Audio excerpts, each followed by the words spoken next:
پیغام دینا کہ اس قمیض کو اپنی آنکھوں پر لگا لیں گے، اللہ رب العزت بنا ہی واپس لوٹا دیں۔ تو اب مجھے بولیے کہ وہ قمیض جو تھا یوسف علیہ السلام کا، وہ اللہ کی بارگاہ میں وسیلہ ثابت ہوا کہ نہ ہوا؟ سمجھ گئے؟ اچھا، موسیٰ علیہ السلام کو اللہ رب العزت نے بھیجا کہ تم جاؤ اور خضر سے ملاقات کرو، اور نشانی کیا بتائی کہ جہاں پر دو دریا آپس میں ملتے ہوں گے اس جگہ پر پہنچ جاؤ گے تو میرا برگزیدہ بندہ خضر تمہیں وہاں مل جائے گا۔ موسیٰ علیہ السلام نے اپنے ایک صحابی کو ساتھ لیا، یوشع کو، اور چل پڑے۔ راستے میں کھانے کے لیے بنی ہوئی مچھلی تھی۔ چلتے چلتے سفر کر رہے ہیں اور دریا کے کنارے پہنچے۔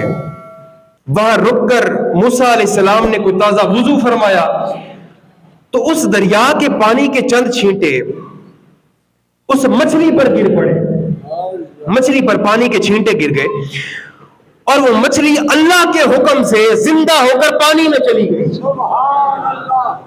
قرآن کریم میں یہ تذکرہ ہے۔ اچھا، موسیٰ علیہ السلام نے اپنی عبادت کی، وہاں سے چل پڑے۔ یوشع کو یاد نہ رہا بتانے کا، آگے چلتے گئے، کچھ وقت بیتا تو جناب موسیٰ نے پوچھا کہ مجھے بتاؤ کہ وہ مچھلی کہاں ہے؟ تو انہوں نے عرض کی کہ حضور مجھے معاف فرما دیجئے، میں تو بھول گیا تھا، جہاں آپ نے رک کر تازہ وضو فرمایا تھا وہاں وہ مچھلی اللہ کے حکم سے زندہ ہو گئی اور پانی میں اپنا رستہ بنا کر پانی میں چلی گئی۔ تو موسیٰ کہنے لگے کہ اللہ کے بندے، تم نے مجھے بتایا کیوں نہیں؟ یہی تو وہ مقام تھا جہاں ہمیں خضر میں ملنا تھا، یہی تو وہ جگہ تھی۔ اب یہاں جو نقطہ سمجھنے والا ہے وہ یہ ہے کہ اولیاء اللہ کا مقام وہ ہوتا ہے جہاں مچھلی کی طرح مردہ دل زندہ ہو جاتے ہیں۔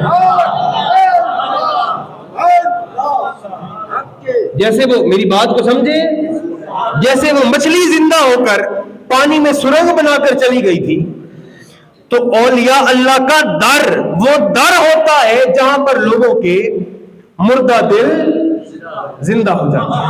نعرہ تکبیر، نعرہ رسالت، نعرہ تحقیق، نعرہ حیدری، عظمت مصطفیٰ۔ پھر ذرا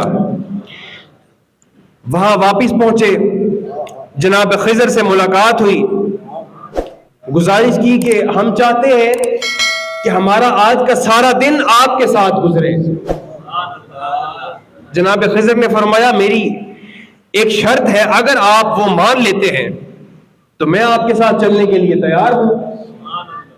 موسیٰ علیہ السلام نے پوچھا وہ شرط کیا ہے؟ تو کہنے لگے کہ شرط یہ ہے کہ آج کے دن میں جتنے بھی کام کروں گا ان کا جواب میں آپ کو دن کے آخر پر دوں گا، پہلے آپ نے میرے سے جواب نہیں مانگنا۔ موسیٰ علیہ السلام نے کہا ٹھیک ہے۔ آپ چل پڑے، دریا کراس کرنا تھا، دریا پار کرنا تھا۔ وہاں پر کشتی والے سے بات کی، لوگوں نے اچھائی کی، کشتی پر بٹھا لیا۔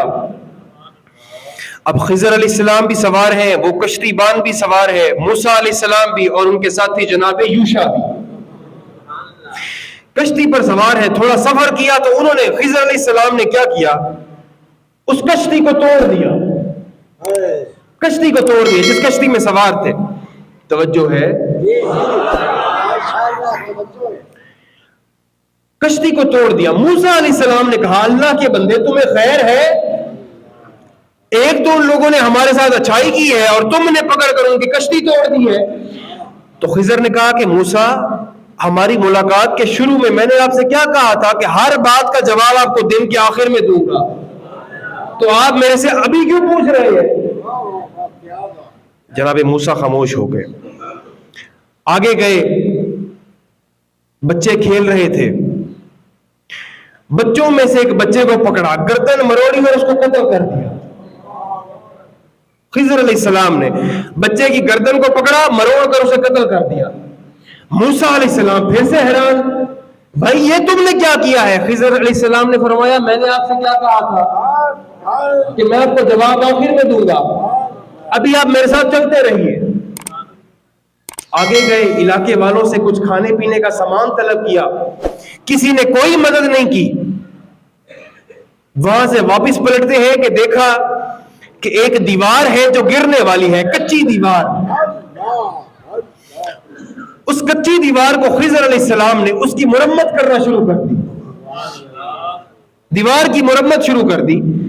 موسیٰ علیہ السلام تیسری دفعہ پھر سے حیران، مرمت ہو گئی۔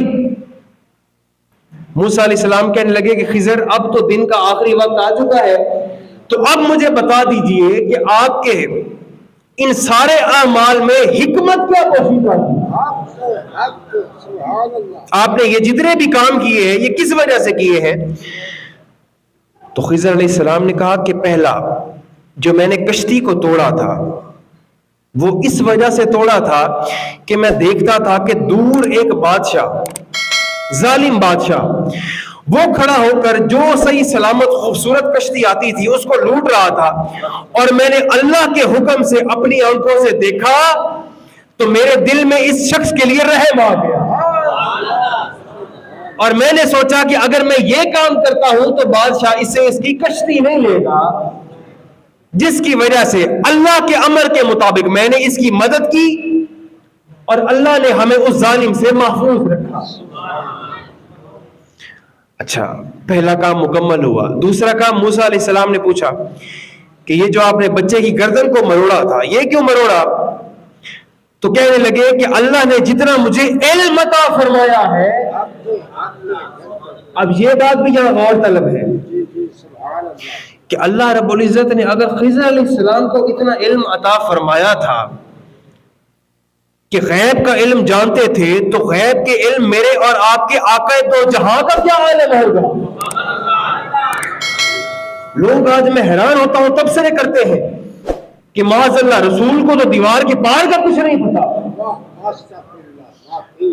اب خضر علیہ السلام کا صرف علم سنیے کہ وہ کہنے لگے کہ میں نے جو اس بچے کو قتل کیا تھا یہ والدین کا اکلوتا بچہ تھا اور اس نے بڑے ہو کر کافر بن جانا تھا، مرتد ہو جاتا، اور میں نے اس کی قتل اس کو اس لیے کیا ہے کہ یہ بڑا ہو کر خود تو مرتد ہوتا ہی اپنے ساتھ ساتھ اپنے والدین کو بھی کافر کر دیتا،